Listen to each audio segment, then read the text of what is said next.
Yeah, haven't they? Haven't they just? I want to talk to you about Charlie Kirk, and we're talking a lot about choosing hope and to look at things in a positive light.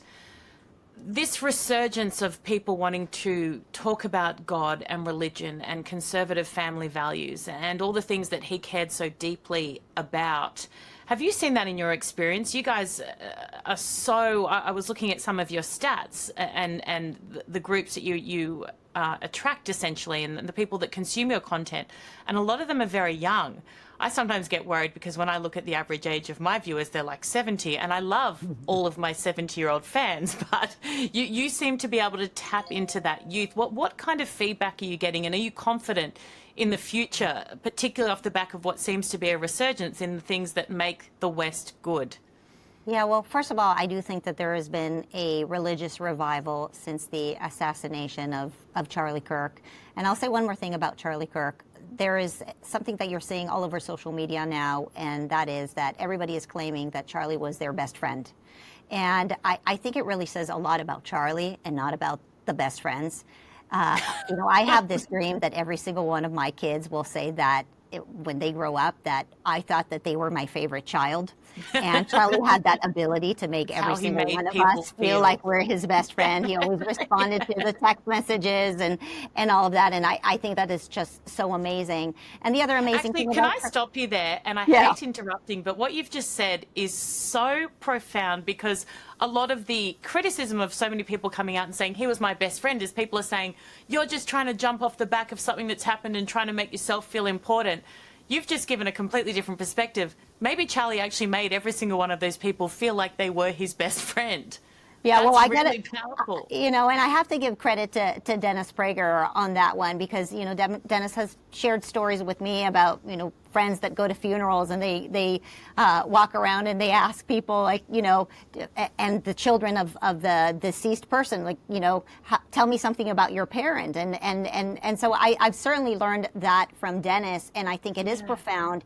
And speaking of Dennis, the relationship that Charlie Kirk and Dennis Prager had is. I don't know how many of your listeners know this, but Charlie's most recent book is about, it's called Stop in the Name of God, and it's about the Sabbath. The last time I saw Charlie was actually, Charlie kept visiting Dennis Prager at the hospital, and he would always show up with the Bible and Dennis's Torah commentary. The last time I saw him, he actually dropped off his manuscripts with Dennis and dedicated his book to Dennis. Charlie was preoccupied with goodness. He was not preoccupied with politics over the last few months, because he realized that we are in a huge fight of good versus evil, and he really was wrestling with how do we win for good.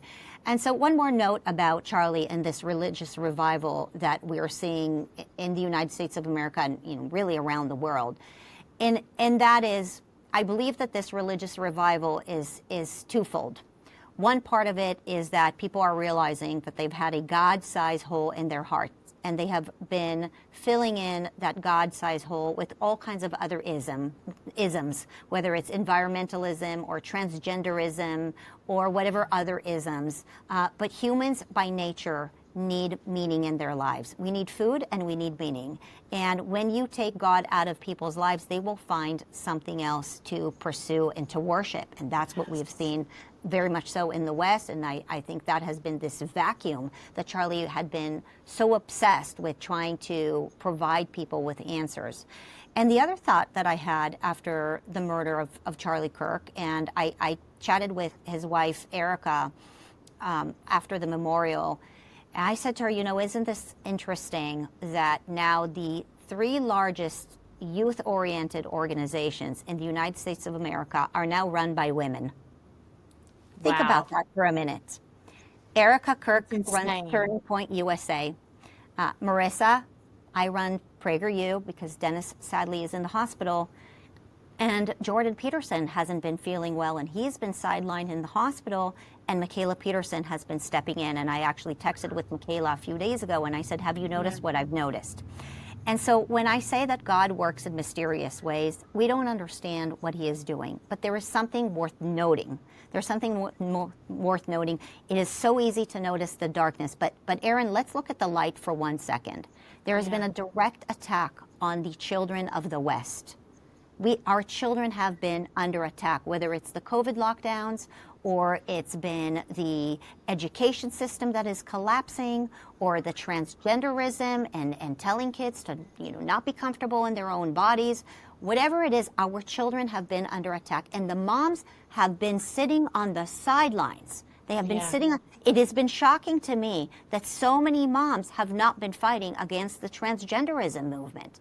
And it is almost always the mom that pushes the child to get onto the puberty blockers and the surgeries. And this is something that has been very noticeable in the United States. And Charlie was very concerned about this transgenderism movement that has been really focused on young people. Look, when you're an adult, do whatever you want. But when you're a child, this idea that you're wise enough to pick your own gender, really?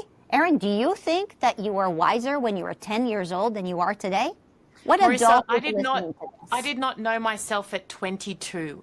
Let alone at 5, let alone at 12, let alone at 18. It is insanity. It is more than insanity. It is absolutely dangerous. It is dangerous. Nobody who is listening to this will be able to say to me that they were wiser than when they were a child than they are today.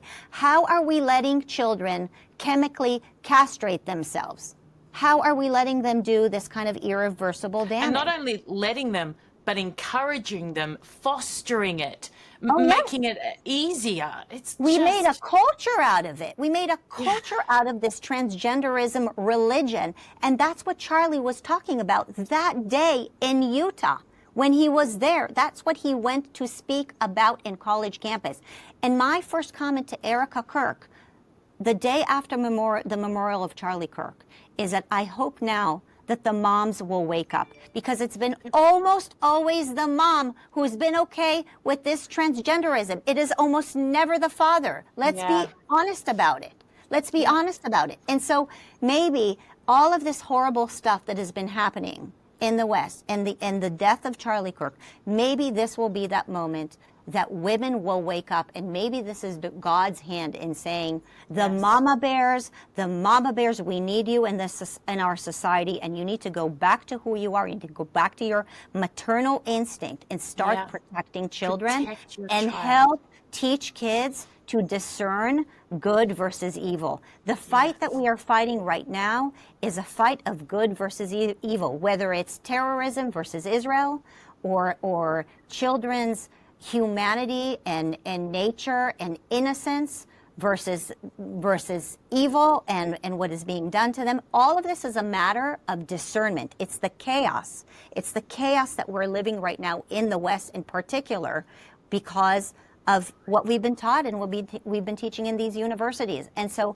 as we get the moms involved now to clear out this chaos, I am becoming more optimistic, because I do think that when moms actually lean on their instincts, right? You know what that is. When you know that you're free of the shackles of what the politically correct culture is putting on you, and you're really leaning into what you know is the truth, and you fill in your child with that God-sized hole in their hearts with real God, with real love, then they develop discernment and wisdom, and they can tell right from wrong, and they will no longer march on college campuses saying that the devils, the Hamas devils, the terrorists should win. They will no longer do that, because they will have truth. It's not even an intervention, because it should never get to that. But you instill your child with what is right and good and natural and normal at a young age. You're not going to have these problems 20 years down the track. The mother thing is key, isn't it? The mother thing is key. I interviewed someone in the UK off the back of their big protests a little while ago, and something that really resonated. They made the point to me. They said, it was this and that, and, dads came out and were angry. This is off the back of, crime and young girls being sexually assaulted in the street. It's just, the UK has completely fallen. It's a basket case. But they said things started to shift when the mums got involved. In the last 2 or 3 months, the mums are hitting the streets. They're going and saying, not on my watch, not on my watch. And that, it gives me shivers, because we love men, but if you really want to get something done and get it done effectively and get it done fast, put a mum in charge.